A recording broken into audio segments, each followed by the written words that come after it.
السلام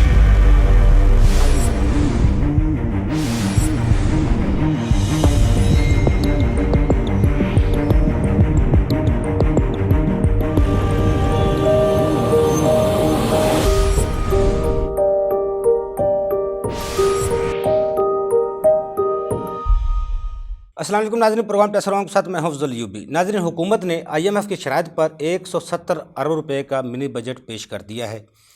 اس بجٹ کے عوام پر اور اشرافیہ پر اور مختلف طبقات پر کیا اثرات مرتب ہوں گے، اور اس کے اثرات سے کیا پاکستان مزید مہنگائی کی دلدل میں جائے گا، یا IMF کی قسط ملنے کے بعد ہماری معاشیت کی سمت درست ہو جائے گی، اس پر آج ہم گفتگو کریں گے۔ کیونکہ پاکستان کا جو ٹیکس ہدف تھا بجٹ 2023 جو رکھا گیا تھا وہ 7,470 ارب روپے کا تھا۔ اب سب سے پہلے میں اپنی گفتگو کا آغاز عمر اقبال خواجہ صاحب سے کرنا چاہوں گا۔ حضور، یہ بتائیے گا، یہ منی بجٹ لانے کی ضرورت کیوں پیش آئی؟ منی بجٹ لانے کی ضرورت اس لیے پیش آئی کہ پاکستان کے پاس فارن ایکسچینج ریزرو بڑی تیزی سے گر رہے ہیں اور ہمارا بیلنس آف پیمنٹس بڑی بری طرح آؤٹ ہو گیا ہے۔ ہمیں قرضوں کی ادائیگیاں کرنی ہیں، جس کے لیے IMF کہتا ہے کہ اپنی آمدن کو بہتر کریں اور اس آمدن کو بہتر کرنے کے لیے مزید ٹیکسز لگائیں۔ مسئلہ یہ ہے کہ اگر ہم نہیں کرتے تو IMF ہمیں قرضہ نہیں دے گا، اور اگر وہ قرضہ نہیں دے گا تو پاکستان ٹیکنیکلی تو پہلے ہی ڈیفالٹ کر چکا ہے، پھر پریکٹیکلی بھی ڈیفالٹ کر جائے۔ اچھا عمر صاحب، یہ معاہدہ وہی نہیں ہے جو عمران خان صاحب 5 سال کے لیے حکومت آتی ہے، 5 سال کے لیے جو قسطیں پیکج ان سے معاہدہ ہوتا ہے تو وہ قسطیں ہر سال میں ریلیز ہوتی ہیں؟ یہ آخری قسط تھی جس کے لیے یہ منی بجٹ لایا گیا؟ یہ میرے خیال میں یہ بات درست نہیں ہے۔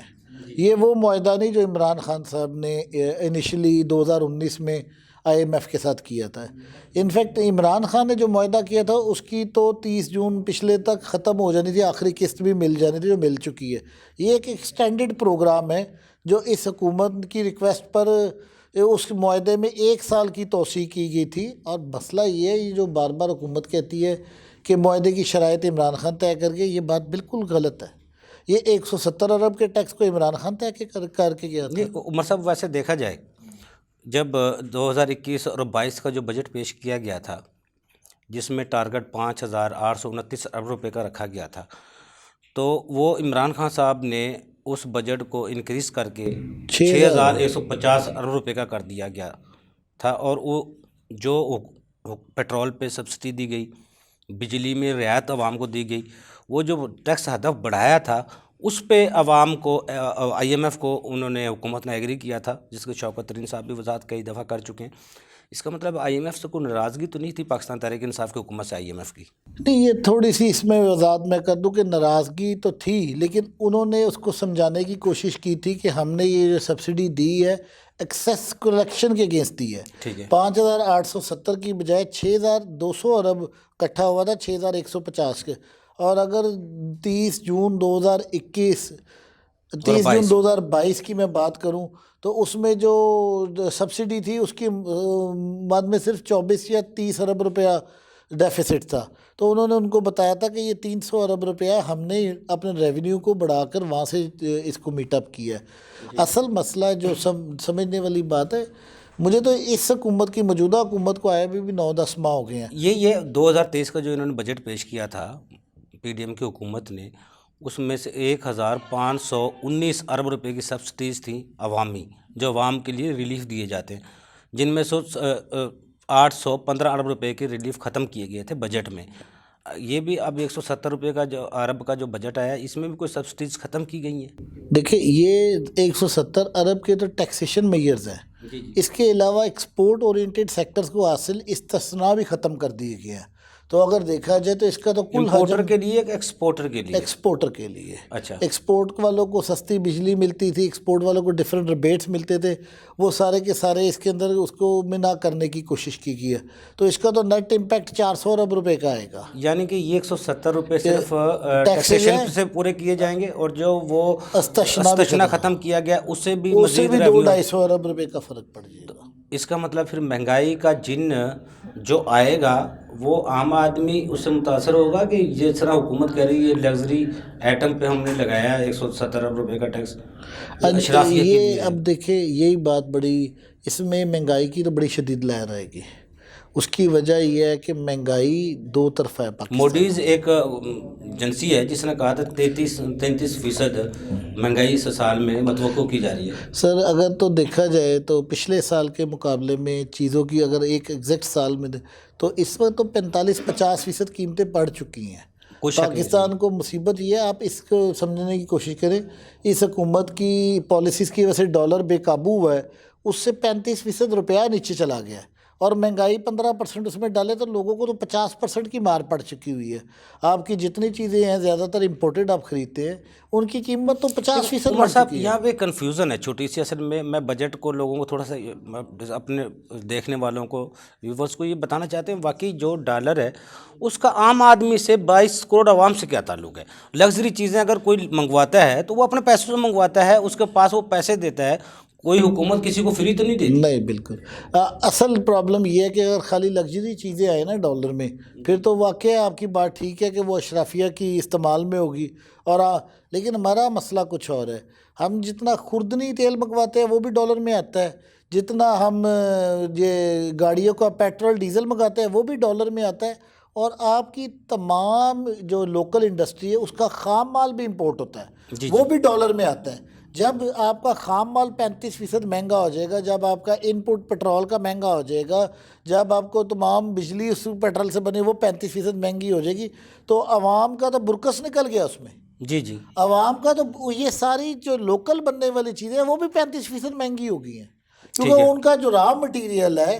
پاکستان کی بیڈ لک یہ ہے کہ ہم نے اوور دا ایئرز اس کو کبھی سوچا ہی نہیں کہ ہم جو را مٹیریل ہے وہ تو 100% باہر سے امپورٹ کر رہے ہیں. جیسے ادویات ہے، ادویات بند ہو جائیں گی پاکستان میں اگر آپ اس کی قیمت 45% نہیں بڑھائیں گے. تو اصل تو ہمیں یہ جو ڈار صاحب کی پالیسیز ہیں یہ ڈیزاسٹر ہے، یہ پالیسیز تھوڑی ہیں.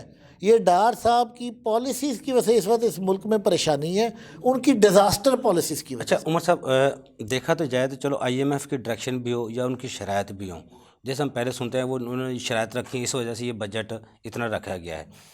جب 2023 کا بجٹ رکھا گیا تھا شرائط تو انہوں نے کہا تھا اپنا ہدف انہوں 7,150 ارب روپے کا رکھا، انہوں نے اپنا ہدف بڑھائیں، پھر ہم آپ سے پیکج کریں گے. 7,000 پھر 417 ارب روپے کا کیا. جب وہ سال کا بجٹ طے ہو گیا تو پھر 170 ارب کا منی بجٹ کا کیا تعلق ہے؟ یہ آپ کا بڑا پرٹیننٹ اور ریلیونٹ سوال ہے. مجھے بھی ابھی تک نہیں سمجھ آ سکی کہ پاکستان کی معاشی ٹیم، ان کی کوئی پالیسی نہیں ہے، ان کی کوئی ڈائریکشن ہی نہیں ہے. اتنا بڑا ہمارے ملک میں سیلاب ہے، اتنا ہمارا GDP کا لاس ہے ہماری، یہ IMF کو کر ہی نہیں سکے پرسو کہ یہ ٹارگٹ نیچے جانا چاہیے بڑھانے کی بجائے. لیکن اس کی بھی پھر دو وجوہات ہیں. ایک تو ڈار صاحب نے بڑے تند و تیز بیانات دیے تھے کہ میں IMF کے خلاف سے آنکھوں میں ڈال لوں گا، میں ان سے قرضے کی ری شیڈیولنگ کی بات نہیں. 4 مہینے آپ نے، لیکن اس کا رزلٹ بھی تو دیکھا نا. وزیر اعظم صاحب نے اپنے بیان میں کہا آپ کو وہ آپ معافی کی مانگنی پڑی دہلی ہے. چیک کر رہے ہیں، آپ کے تمام اکاؤنٹس کو چیک کر رہے ہیں وہ، اور اس کے بعد بھی 10 روزہ مذاکرات جو ہوئے وہ ناکام ہوئے. بالکل ناکام ہی ہوا نا ابھی تک تو. بالکل. وہ ابھی ورچوئل جب ہونے ہیں، آج وہ ایک دن کے لیے ان کا دیکھیے، پھر شروع ہوں گے، لیکن التوا ہوئے. اس کا مطلب ہے مذاکرات ابھی مکمل نہیں ہوئے، اس سے پہلے منی بجٹ آ گیا. بالکل آ گیا. اس کی وجہ کہ انہوں نے پری ایکشنز ان کو کہتے ہیں، انہوں نے کہا جی آپ پہلے ایکشنز کریں، ہمیں آپ پر اعتبار ہی نہیں ہے، ہم آپ کو قرضہ بعد میں دیں گے، آپ سارے ایکشنز پہلے کریں. تو 35 روپے جو پیٹرول کی قیمت بڑھائی گئی تھی، وہ تو IMF تب ٹیم، مذاکراتی ٹیم یہاں ابھی نہیں تھی، اس کے پہلے 35 روپے قیمت بڑھا دی گئی تھی. اب 22 روپے 20 پیسے پھر بڑھا دی گئی. یہ بھی ان کی ڈائریکشن ہے. اب یہی بات ہے کہ یہ اگر مجھے میں عمر صاحب آپ سے بعد میں جواب لوں گا. میرے ساتھ عمر اقبال خان صاحب، میں نے آپ سے بریک سے جانے سے پہلے ایک سوال کیا تھا. جی عمر صاحب، جس طرح میں نے پہلے آپ سے سوال کیا تھا، پہلے 35 روپے پیٹرول کی قیمت بڑھائی گئی، اب 22 روپے 20 پیسے بڑھائی گئی. یہ بھی IMF کی شرائط ہوتی ہیں، یہ بھی پیٹرول کی قیمتیں بڑھائی جائیں؟ سر دیکھیں، آپ کو سمجھنے کی ضرورت ہے، یہ IMF کا کوئی ذمہ نہیں ہے. ٹھیک ہے. یہ حکومت کی نالائکی اور غلط پالیسی کی وجہ سے ہوا ہے.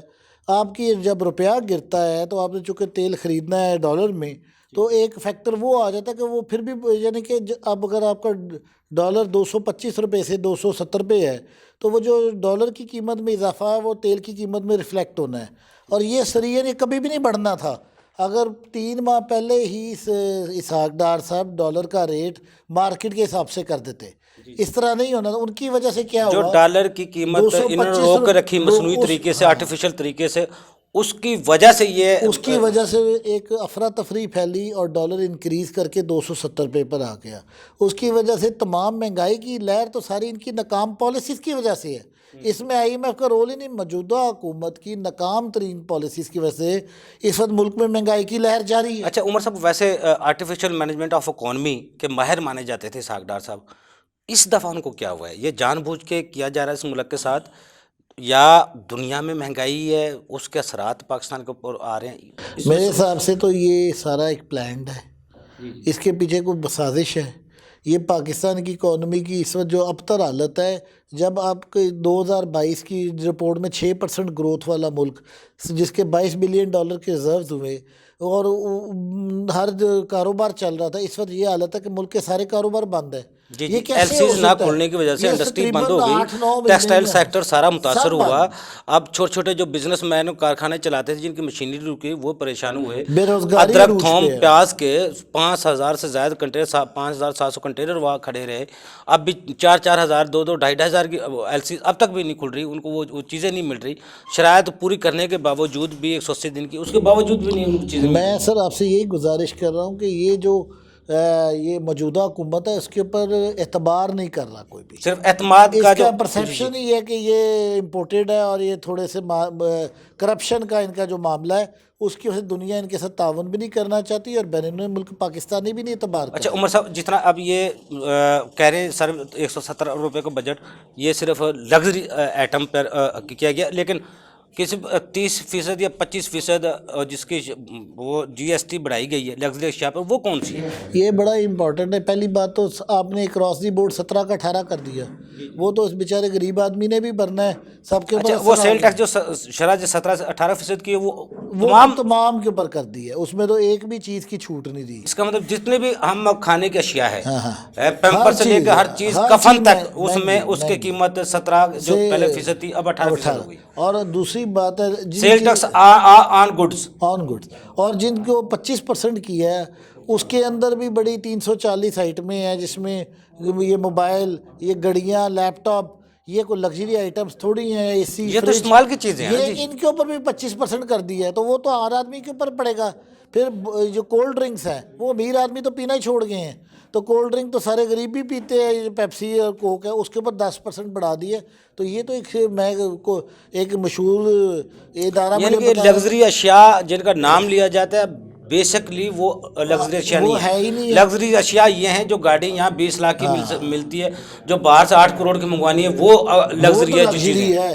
اگر کوئی 8 کروڑ کی منگواتا ہے گاڑی، اس کو ضرور ٹیکس کرے، لیکن ایک کوکا کولا پینے والے کو ٹیکس لگانے کا کیا مقصد ہے؟ سگریٹ پیتا ہے اگر بندہ، اس کو اگر ڈبل قیمت کر دیں گے تو اس کو لگژری تو نہیں کر سکتے. اچھا ویسے انٹرسٹ کا ریٹ بھی 17% کر دیا گیا عمر صاحب. 17 اب سیل جی ایس ٹی کو 17% 18% کر دیا گیا. اس کے اپنی اکانومی جو ملکی اکانومی ہے اس پر کیا اثرات ہوں؟ سر انٹرسٹ ریٹ بھی 20% کر رہے ہیں، کیونکہ انہیں آئی ایم ایف نے کہا جی آپ کے ملک میں اگر انفلیشن 33 یا 34% ہے تو اگر آپ لوگوں کو ریٹ آف ریٹرن نہیں بڑھائیں گے تو آپ کا روپیہ اور قیمت کھو جائے گا، تو وہ یہ 20% کر رہے ہیں. اگر 20% پہ انٹرسٹ ریٹ ہو گیا تو پھر عمر صاحب آپ کو لگتا ہے ہمارے پاکستانی جو ہیں چھوٹے چھوٹے سرمایہ کار وہ سر وہ چل پائیں گے؟ بڑا برا حال ہوگا. بزنسز کا پہلے ہی حال نہیں ہے، بزنسز تو تباہ و برباد ہو گئے. ہم ان کو را مٹیریل نہیں دے سکتے، ان کے انپٹس نے اب جتنی انہوں نے انڈسٹریل بجلی ہے وہ مہنگی کر دی ہے. آپ خالی اس منی بجٹ کو دیکھ رہے ہیں، گیس کی قیمت میں 113% اضافہ ہے، 130%. تو اس کے علاوہ بجلی کی قیمت میں 6 روپے کے یونٹ کے حساب سے تقریباً 6-6.5 روپے کا یونٹ بڑھا دی ہے، اور انڈسٹریل سیکٹر کو زیادہ مار رہی ہے. اس گرمی میں ایک تو گرمی ہوگی، دوسرا بجلی کی تپش جو آگ لگے گی عوام میں وہ علیحدہ ہوگی. لوگ تو یہ صحیح کہہ رہے ہیں، لوگ تو لائٹ جلاتے بھی سوچا کریں گے، پنکھا چلاتے بھی سوچیں گے، لیکن یہ نہیں چیز دیکھ رہے. اس سے چوری بھی بڑھے گی، ان کے پاس کوئی پالیسی نہیں. عمر اقبال خواجہ صاحب، اب آتے ہیں اصل آپ جس طرح سیل ٹیکس کی شرح 17 سے 18% کی گئی ہے، اس سے عام آدمی آپ کہہ رہے ہیں متاثر ہوگا. ہماری انفلیشن کہاں پہ جائے گی؟ انفلیشن تو پہلے ہی پاکستان میں بہت زیادہ ہے. انفلیشن تو میرے حساب سے 45% تک سال کے اینڈ تک 40 سے یہ 45. 2023 سب سے زیادہ خطرناک آپ سمجھ رہے ہیں، مہنگائی کے حوالے سے، بے روزگاری کے حوالے سے عوام کے لیے وبال جان بنے گا. بالکل. اب تو لوگوں دیکھیں پچھلی حکومت نے معاشی ترقی کے تھرو 57 لاکھ روزگار پیدا کیا تھا. جب یہ جس کو اب نے کہا جی یہ مہنگائی ہو رہی ہے اور ہم نے اس حکومت کو گرا دیا. اب جب نے اس حکومت کو گرا دیا تو اب آپ نے اگر 20 لاکھ بندہ بے روزگار کر دی ہے. سارا فیصلہ آباد بند پڑا ہے، تمام لومیں بند پڑی ہیں، ٹیکسٹائل ملیں بند ہیں، اسٹیل ملیں بند ہیں. تو اس ملک کے اندر ہم کیا کہہ رہے ہیں؟ افراتفری پیدا کرنا چاہ رہے یہ ہیں. تمام جس طرح آپ کہہ رہے ہیں پلانٹڈ ہے چیزیں، صرف الیکشن کو روکنے کے لیے تمام کام کیے جا رہے ہیں، یا واقعی حالات اس طرف ہم ملک کے حالات انٹرنیشنلی طور پہ ہم اس طرف آ گئے؟ یہ میں بالکل نہیں، یہ جو چھوٹا مسئلہ ہے پولیٹیکل جو نا آپس میں، یہ اس کی میں بات نہیں کر رہا. یہ تو مجھے کوئی ایسی سازش لگ رہی کہ پاکستان کے حصے کرنے کی سازش ہے، جس کے اندر لوگوں میں اتنی مایوسی اور بد اعتمادی پیدا کر دی جائے گی کہ وہ آف دیئر اون ہی ساری چیزیں ایکسیپٹ کر لیں. اچھا، یہ 170 ارب روپے کے ٹیکسی ہوں گے کہ اس کے علاوہ بھی کچھ اور بڑھنے والا ہے؟ سر بڑھ تو گیا، آپ کا پیٹرول بڑھ گیا، آپ کی گیس بڑھ گئی، آپ کے کرائے بڑھ گئے، آپ کے کھانے پینے کے چکن کا ریٹ 730 روپے کلو ہو گیا. تو کیسے لوگ وہ افورڈ کریں گے؟ مجھے تو، میں بار بار کہہ رہا ہوں اس حکومت کو اپنی، میں اسحاق ڈار صاحب سے بڑا پرزور مطالبہ کرتا ہوں فوراً استعفیٰ دے دیں. ان کی بالکل کوئی اکنامک پالیسی نہیں ہے. ملک کو بجائے انتشار کا شکار کرنے اور کون سا بندہ دیکھیں جی آپ کے پاس پاکستان تحریک انصاف نے اپنی اس ٹیکس نظام میں انہوں نے اپنے جو مونوفیسٹو ہے اس پہ 17 بار لکھا تھا ہم ایف بی آر میں ٹیکس نظام میں اصلاحات لائیں گے، لیکن انہوں نے چلو وزیر خزانہ کو بدلا، پیپلز پارٹی کا حفیظ پاشا کو، کن کو لائے گئے، شوکت ترین کو لایا گیا، بہت سے لوگوں کو بدلایا گیا. اس کے باوجود ریفارمز نہیں آئے ایف بی آر میں. شبر زیدی کو لایا گیا، ایف بی آر میں ریفارمز تو نہیں آئے، لیکن حالات مزید بدتر سے بدتر ہوتے گئے. لیکن یہ ضرور ہوا 3.5 سال میں جو ٹیکس دہندگان ہیں ان کو چھاپے نہیں پڑے، ان کے بینکوں سے پیسے نہیں نکالے گئے. یہ فرق ضرور پڑا تھا. آج کل جو کچھ ہو رہا ہے یہ تو اس 3.5 سال میں بڑی اصلاحات ہوئیں. شبر زیدی صاحب نے آ کر آپ کے بینک اٹیچمنٹس روک دی، ریکوریاں روک دی، لوگوں کا اعتماد بحال کرنا شروع کر دیا، اور پی او ایس کا ایک انقلابی نظام لے کر آئے جس سے آپ کی ٹیکس کلیکشن بڑھ رہی تھی. اس حکومت نے آ کر سارے اصلاحات کو ختم کیا اور پی او ایس کے نظام کو لپیٹنا شروع کر دیا الٹا. وہ اگر پاکستان کو ریئل سینس میں اگر آپ نے ترقی کرنی ہے، آپ کو اپنی ٹیکس بیس بڑھانی ہے. آپ وہ بیچارے پرانے جو قابو آئے ہوئے ٹیکس پیئرز ہیں انہیں کے اوپر بار بار خود کش حملے کیوں کرتے ہیں؟ عمر صاحب یہ ایف بی آر کے چیئرمین صاحب معتبر شخصیت ہیں، ٹیکس نظام پر گرپ ان کی ہوتی ہے. انہوں نے ایک بیان دیا تھا آج سے 1 سال پہلے، P O S point of sales کا جو سسٹم ہے اس کے ذریعے ہم 10,000 ارب روپے اکٹھا کر سکتے ہیں، یعنی کہ 10,000 اس ایک سسٹم سے ہو سکتا ہے. تو پھر یہ پورا منی بجٹس، یہ تمام قانون، مار دھاڑ، ٹیکس پیئر کو آڈٹ کے ذریعے، نوٹس کے ذریعے بار بار بلانا، تنگ کرنا، ذلیل خوار کرنا، عدالتوں میں ہزاروں اربوں روپے کے کیسز رکے رہنا، پھر یہ سارا مار دھاڑ کیوں؟ یہ ایک لا اصل ایکسرسائز ہے، اس کو روکنا چاہیے. میں آپ کو بتایا نا کہ آپ انوویٹیو طریقے سے اپنی ٹیکس کی کلیکشن بڑھائیں. اپنے جو یہ پی او ایس کا نظام نیچے تک لانے کی ضرورت تھی. یہ 1,000 سے اس سال اس کو 500 فٹ پہ کر دیتے دکان کے سائز کو، اور آپ کا 800,000 ارب روپے اس میں ایڈ آن ہو جانا تھا، اور اس کے ساتھ ہی آپ کی ٹیکس انکم ٹیکس کلیکشن اس میں میرٹ عمر صاحب نہیں نہ لایا گیا، میرٹ نہیں لایا گیا. اس کی جو شکل تھی وہ صحیح نہیں بنائی گئی. جو 2 لاکھ روپے افسر کو دے دیتا وہاں سے اس کو وہ سسٹم نہیں لگاتے، جہاں پیسے نہیں ملتے وہاں وہ سسٹم لگا دیتے، اور جو اس کرائٹیریا میں نہیں آتا بندہ وہاں بھی وہ سسٹم لگانے کے لیے پیسے مانگتے ہیں. نہیں سر، یہ بات یہ ہے کہ جو پی او ایس کا نظام ہے نا، اس نے اتنی تیزی سے ایکسپینڈ ہو رہا تھا، اس میں بڑا زبردست کام ہو رہا تھا. یہ آتے ہیں ٹیدنگ. یہ ماڈل دبئی میں نافذ العمل ہے، پوائنٹ آف سیل کا سسٹم، وہاں ساری رسیدوں کو پر ٹیکس سر دنیا میں تقریباً ہر جگہ پر اب رسیدیں پوائنٹ آف سیل، آپ کہہ لیں پوائنٹ آف سیل سسٹم کی بجائے آپ یہ کہنا چاہ رہے ہیں کہ شاید جو کمپیوٹرائز اور یہ ڈفرینٹ گیجٹس کے یوزیج کے ساتھ تمام چیزیں اس پہ آ گئی ہیں. آپ کو میں صرف بتا رہا ہوں، آپ پاکستان میں اگر صحیح انصافی قسم کا، آپ کو دیکھیں مساوات کی بنیاد پر ٹیکس کا نظام لانا اس ملک میں، اس کا طریقہ یہ نہیں ہے جو ہم کر رہے ہیں. آپ یہ سوچیں کہ پی ایس او کے پٹرول پمپ پر ایک لینڈ کروزر والا آ کر 272 روپے کا لیٹر پٹرول لیتا ہے تو ساتھ کھڑا ہوا CD70 والا بھی اسی ریٹ پہ لے رہا ہوتا ہے. یہ کس طرح مساوات ہو سکتی ہے؟ میں گاڑی چلا رہا ہوں، میرا ڈرائیور بھی وہی ٹوتھ پیسٹ خریدتا ہے. تو یہ آپ کو مساوات کا نظام لانا پڑے گا اور اس کے اندر اپنے انقلابی تبدیلیوں کی ضرورت ہے. اس وقت جو پاکستان کو ضرورت ہے فسکل ڈسپلن کی ہے. آپ 85-90 رکنی کابینہ بنائیں گے نا تو آپ اپنی عوام کو بھی نہیں کہہ سکیں گے. عوام کو آپ کفایت شاری کا کہتے ہیں اور خود وہ آپ اپنے ظفر موج کی بالکل. کبھی نہ یہ تضادات ختم کرنے پڑیں گے. مشکل فیصلہ یہ نہیں ہے کہ عوام کے اوپر ٹیکسز کیسے لادنے ہیں. مشکل فیصلہ یہ ہے کہ جو ہماری سیاسی اشرافیہ یا بیوروکریسی یا جو بھی جس بھی ادارے کے لوگوں نے پاکستان سے پیسہ چوری کر کے باہر نکالا ہے وہ واپس لایا جائے. اچھا عمر صاحب، یہ مشکل فیصلہ یہ جس طرح میں نے ابھی کاشف انور صاحب سے بھی سوال کیا تھا، منی بجٹ تو آ گیا، IMF سے اگر پیکج مل جاتا ہے تو کیا واقعی ہماری معاشی سمت ہے، جو اکنامکس جو صورتحال ہے، معاشی عدم استحکام، یہ ختم ہو جائے گا؟ سر ہو سکتا ہے. میں یہ کہتا ہوں 1.1 بلین ڈالرز نے دینا ہے. اس کے ساتھ آپ کے دوست ممالک اصل میں انہوں نے شرط لگائی تھی لے، ان کے ساتھ 5 سے 6 بلین ڈالر شاید دوست ممالک سے بھی مل جائے. 5 سے 6 بلین ڈالر اگر وہ مل جاتا تو آپ کے 6 مہینے اچھے گزر جائیں گے. لیکن آپ کو دیکھیں وہ کیا وہ کہتے پیتے تھے قرض کی میں اور رہتے تھے مست کہ رنگ لائیں گی ہماری فاقہ مستی ہے. یہ فاقہ مستی اب رنگ نہیں لانے لگی، یہ اب ختم ہو. دیکھیں آپ کو وہ قرضے کے نظام نے آگے 3 سال آپ نے جو قسطیں دینی ہے وہ سود کی جو قسطیں دینی ہے 25 ارب کی ڈالر کی، تو وہ پھر کس طرح پوری ہوگی؟ سر بات یہ ہے کہ ہمیں اس کے لیے کوئی قومی سطح پر بیٹھ کر ایک آپ کو میں بتاؤں انڈیا 1992 میں ڈیفالٹ کیا تھا. آج آپ کو میں تھوڑا سا اس وقت انہوں نے تمام اپنی عوام کو اور تمام اپنے اچھے کھاتے پیتے گھرانوں کو کال دی اور جہازوں میں بھر کے جو انڈین گولڈ تھا نا گھروں میں پڑا ہوا وہ باہر گیا اور وہ ڈالرز میں کنورٹ ہو کر ان کو پیسہ ملا. ہماری عوام بھی یہ جذبہ رکھتی ہے لیکن عوام ان کو نہیں دے گی جس وقت ہمارے حکمران ہیں. وہ آپ کو ایک ایسا شخصیت لانی پڑے گی جس پر عوام کو بھی اعتبار ہو اور عالمی اداروں کو بھی اعتبار ہو. پاکستان کے مسائل کا حل خود انصاری میں ہے.